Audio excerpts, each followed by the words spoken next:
اعوذ باللہ من الشیطان الرجیم بسم اللہ الرحمن الرحیم الحمد للہ رب العالمین والصلاة والسلام علی محمد وعلی آلہ الطیبین الطاہرین المعصومین واللعنۃ الدائمۃ علی اعدائہم اجمعین اما بعد فقد قال اللہ سبحانہ وتعالی فی کتابہ المجید شہر رمضان الذی انزل فیہ القرآن ھدی للناس وبینات من الہدی والفرقان۔ مومنین کرام، ماہ مبارک رمضان کی دوسری تاریخ ہے اور ہم آج دوسرے پارے کا خلاصہ لے کر آپ کی خدمت میں حاضر ہوئے ہیں۔ قرآن مجید کا دوسرا پارہ سورہ مبارکہ بقرہ کی 142ویں آیت سے لے کر 252ویں آیت تک مشتمل ہے۔ ان آیات میں کئی مضامین پر گفتگو ہوئی ہے۔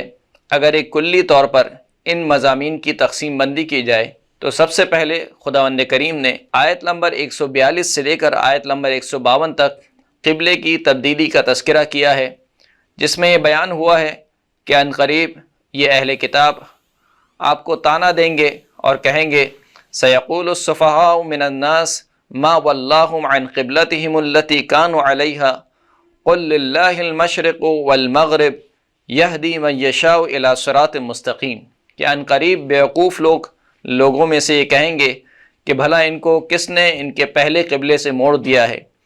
تو آپ ان سے کہہ دیجئے کہ اللہ کے لیے ہی مشرق بھی ہے اور اللہ ہی کے لیے مغرب ہے، اور اللہ جسے چاہتا ہے صراط مستقیم کی ہدایت فرماتا ہے۔ پھر خداوند کریم ارشاد فرماتا ہے قد نرى تقلب وجهك في السماء فلنولينك قبلة ترضاها فول وجهك شطر المسجد الحرام، کہ اے حبیب آپ کا بار بار آسمان کی طرف مڑ مڑ کے دیکھنا ہم دیکھ رہے ہیں، پس عنقریب ہم آپ کو ایسے قبلے کی جانب موڑ دیں گے کہ جس سے آپ راضی ہوں گے، پس آپ جہاں کہیں بھی ہوں مسجد الحرام کی طرف اپنا رخ کر لیجئے۔ اور اس طریقے سے یہ قبلے کی تبدیلی کا تذکرہ ان آیات میں ہوا۔ دوسرا مضمون جو پیش کیا گیا، جو انتہائی اہم مضمون ہے، وہ ابتلاء اور آزمائش کا مضمون ہے کہ خداوند کریم کی سنت ہے، سنت الہی ہے کہ اس نے ہر قوم کو آزمائش میں مبتلا کیا ہے۔ خداوند کریم قرآن مجید کی سورہ مبارکہ بقرہ کی 153ویں آیت سے لے کر 157ویں آیت تک ارشاد فرماتا ہے کہ یا ایھا الذین آمنوا استعینوا بالصبر والصلاۃ ان اللہ مع الصابرین۔ پہلے ایمان والوں کو حکم دیا کہ صبر سے اور صلاۃ کے ذریعے سے مدد طلب کرو، اور اللہ صبر کرنے والوں کے ساتھ ہے۔ پھر خداوند کریم ارشاد فرماتا ہے کہ وَلَنَبْلُوَنَّكُمْ بِشَيْءٍ مِّنَ الْخَوْفِ وَالْجُوعِ وَنَقْصٍ مِّنَ الْأَمْوَالِ وَالْأَنفُسِ وَالثَّمَرَاتِ وَبَشِّرِ الصَّابِرِينَ الَّذِينَ إِذَا أَصَابَتْهُمْ مُصِيبَةٌ قَالُوا إِنَّا لِلَّهِ وَإِنَّا إِلَيْهِ رَاجِعُونَ، کہ ہم ضرور بضرور تمہیں آزمائیں گے خوف کے ذریعے سے، بھوک کے ذریعے سے، اموال کی کمی کے ذریعے سے، اور جانوں کی کمی کے ذریعے سے، اور پھلوں کی کمی کے ذریعے سے، اور بشارت دے دو ان کو جو صبر کرنے والے ہیں ہماری آزمائشوں پر۔ کہ یہ صبر کرنے والے کون ہیں؟ یہ وہ لوگ ہیں کہ جب ان تک کوئی مصیبت پہنچتی ہے تو یہ کہتے ہیں کہ ہم تو اللہ ہی کی جانب سے ہیں اور اللہ ہی کی جانب ہمیں دوبارہ پلٹ کر جانا ہے۔ پھر اس کے بعد خداوند کریم نے 198ویں آیت میں شاعر اللہ کا تذکرہ کیا اور فرمایا کہ ان الصفا والمروہ من شعائر اللہ، کہ صفا اور مروہ اللہ کے شعائر میں سے ہے۔ پھر اس کے بعد خداوند کریم نے تقریباً 164ویں آیت سے لے کر 167ویں آیت تک اپنی توحید کو بیان کیا اور مشرکین کی مذمت کی۔ ارشاد ہوتا ہے کہ ان فی خلق السماوات والارض واختلاف اللیل والنہار والفلک التی تجری فی البحر بما ينفع الناس وما انزل اللہ من السماء من ماء فاحیا به الارض بعد موتها وبث فيها من كل دابة وتصریف الریاح والسحاب المسخر بین السماء والارض لآیات لقوم یعقلون، کہ بے تحقیق آسمان اور زمین کی خلقت میں، رات اور دن کے آنے جانے میں، سمندر میں کشتیوں کے چلنے میں، اور جو اللہ نے آسمان سے پانی نازل کیا کہ جس کے ذریعے سے زمین کو مر جانے کے بعد دوبارہ زندہ کیا، ان تمام چیزوں میں اللہ کی نشانیاں ہیں۔ اور پھر اس کے بعد خداوند کریم ارشاد فرماتا ہے کہ وَمِنَ النَّاسِ مَن يَتَّخِذُ مِن دُونِ اللَّهِ أَندَادًا يُحِبُّونَهُمْ كَحُبِّ اللَّهِ، لوگوں میں سے کچھ ایسے بھی ہیں کہ جو اللہ کو چھوڑ کر اللہ کا شریک قرار دیتے ہیں، یعنی اللہ کے علاوہ کسی اور کو اپنا الہ اور معبود مناتے ہیں، اور ان سے ایسی محبت کرتے ہیں کہ جیسی محبت اللہ سے کرنی چاہیے۔ تو یہاں پر مذمت کی گئی مشرکین کی۔ اس کے بعد جو اگلا مضمون ہے جو سورہ مبارکہ بقرہ کی ان آیات میں ذکر ہوا وہ تقریباً 168 سے لے کر 176 تک کی آیات ہیں کہ جس میں خداوند کریم نے ان غذاؤں کا تذکرہ کیا کہ جو انسانوں کے لیے حلال اور پاک و پاکیزہ ہیں، اور ان غذاؤں کا بھی تذکرہ کیا کہ جو اللہ کے نزدیک جن کا کھانا حرام ہے۔ فرمایا کہ یا ایھا الناس کلوا مما فی الارض حلالا طیبا ولا تتبعوا خطوات الشیطان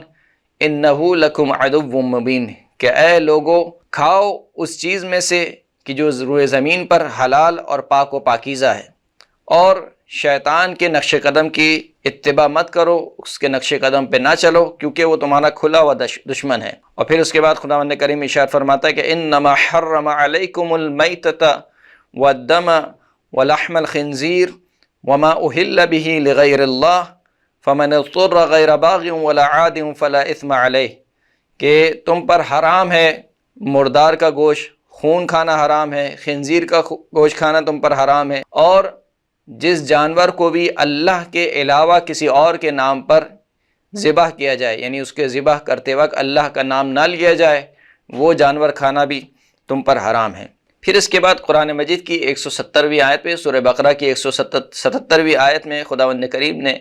نیکی کی حقیقت بیان کی ہے کہ نیکی فقط یہ نہیں ہے کہ تم مشرق و مغرب کی طرف رخ کر لو اور نماز پڑھ لو اور تمہاری نیکی تمام ہو گئی۔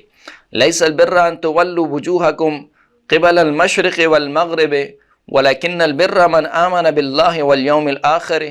والملائکة والکتاب والنبیین وآت المال على حبه ذوی القربى والیتامى والمساکین وابن السبیل والسائلین وفی الرقاب وأقام الصلاة وآت الزکاة والموفون بعهدهم اذا عاهدوا والصابرین فی البأساء والضراء وحین الباس اولئک الذین صدقوا واولئک هم المتقون۔ اس پوری آیت میں خدا نے نیکی کی حقیقت کو بیان کیا ہے کہ اسلام کے فقط کسی ایک حکم پر یا کسی ایک نیکی پر عمل کر کے انسان یہ نہ سمجھے کہ میں نے پورے اسلام پر عمل کر لیا ہے، بلکہ بہت سی نیکیاں ہیں اور بہت سے واجبات ہیں جو انسان کی گردن پر ہیں کہ جس کو انسان کو ادا کرنا چاہیے۔ پھر اس کے بعد قرآن مجید میں 178ویں آیت سے لے کر 179ویں آیت تک قصاص کا تذکرہ ہوا کہ تم میں سے جو بھی کسی دوسرے کو قتل کرے تو آزاد کے بدلے آزاد کو قتل کیا جائے، غلام کے بدلے غلام کو قتل کیا جائے، لڑکی کے بدلے لڑکی کو قتل کیا جائے۔ اس طریقے سے قصاص کا حکم بیان کیا گیا۔ اس کے بعد 180 آیت سے لے کر 182ویں آیت میں خداوند کریم نے وصیت کا تذکرہ کیا کہ دیکھو جب بھی تم میں سے کسی پر موت کی حالت طاری ہو جائے، یعنی قریب المرگ ہو جائے، تو اسے چاہیے کہ اگر اس کے پاس کوئی خیر اس نے چھوڑا ہو، کوئی مال و دولت اس کے پاس ہو، تو وہ وصیت کر کے جائے۔ کتب علیکم اذا حضر احدکم الموت ان ترک خیرا الوصیہ للوالدین والاقربین بالمعروف حقا علی المتقین۔ پھر اس کے بعد خداوند کریم نے روزے کے وجوب کا تذکرہ کیا، آیت نمبر 183 سے لے کر آیت نمبر 189 تک۔ یا ایھا الذین آمنوا کتب علیکم الصیام کما کتب علی الذین من قبلکم لعلکم تتقون، کہ اے ایمان والو تم پر بعین ہی اسی طریقے سے روزے فرض کیے گئے جس طریقے سے تم سے پہلے والوں پر روزے فرض کیے گئے۔ پھر اس کے بعد خداوند کریم نے روزوں کے احکامات کا تذکرہ کیا یہاں پر، اور پھر آگے چلتے ہیں تو آیت نمبر 190 سے لے کر 194 پر خداوند کریم نے جہاد کا تذکرہ کیا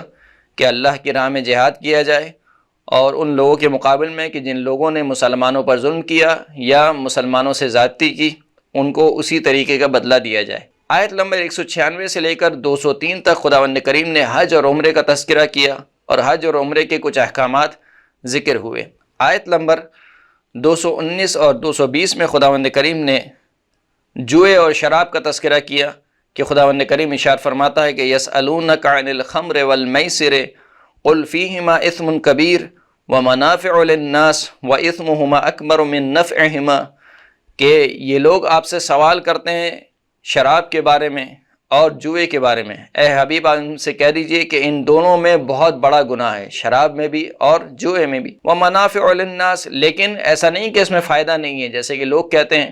کہ جوئے میں فائدہ ہوتا ہے یا شراب پینے کے مثال کے طور پر کچھ سائنٹیفک فائدے گنوانے شروع ہو جاتے ہیں۔ تو قرآن بھی کہہ رہا ہے، خدا بھی کہہ رہا ہے کہ اس میں فائدہ ہے، لیکن اثمہما اکبر من نفعہما، لیکن ان کا گناہ ان کے فائدے سے بہت زیادہ بڑا ہے۔ آیت نمبر 221 سے لے کر 242 تک ایک طویل آیت کا سلسلہ ہے، جس میں خداوند کریم نے عورتوں سے متعلق گفتگو کی ہے، نکاح سے متعلق گفتگو کی ہے کہ عورتوں کو کن مردوں سے نکاح کرنا چاہیے، مردوں کو کن عورتوں سے نکاح کرنا چاہیے، مرد اور عورت کا باہمی تعلق کیا ہوتا ہے، یعنی میاں بیوی کی حیثیت سے کیا باہمی تعلق ہوتا ہے، اور پھر اس کے بعد یہ بیان کیا کہ دیکھو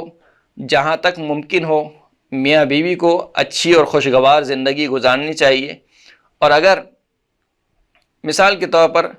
نوبت یہاں تک پہنچ جائے کہ دونوں آپس میں نہ رہ سکیں تو اس کا تذکرہ بھی یہاں پر ہوا، یعنی طلاق کا تذکرہ بھی ہوا، اور کہا کہ دیکھو اگر طلاق ہی دینی ہے تو اچھے طریقے سے طلاق دو، اور اگر رکھنا ہے تو اچھے طریقے سے رکھو، کسی کو لٹکا کر نہ رکھو۔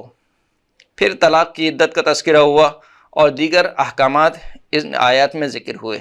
اور یوں تقریباً آخر میں خداوند کریم نے جناب طالوت اور جالوت کا قصہ بیان کیا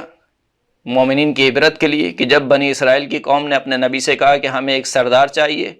تو خداوند کریم نے جناب طالوت کو منتخب کیا، اور اس قوم نے اعتراض کیا کہ یہ طالوت جو کہ ایک عام اور سادہ سے شخص ہیں، یہ کیسے ہمارے سردار بن سکتے ہیں؟ تو خداوند کریم نے جواب دیا کہ طالوت اگرچہ کہ سادہ اور عام سے شخص ہیں،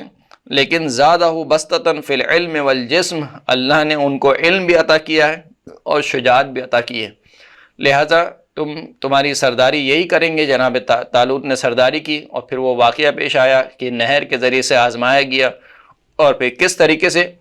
جناب طالوت کو فتح حاصل ہوئی جالوت کے اوپر، اور یوں اس طریقے سے پورا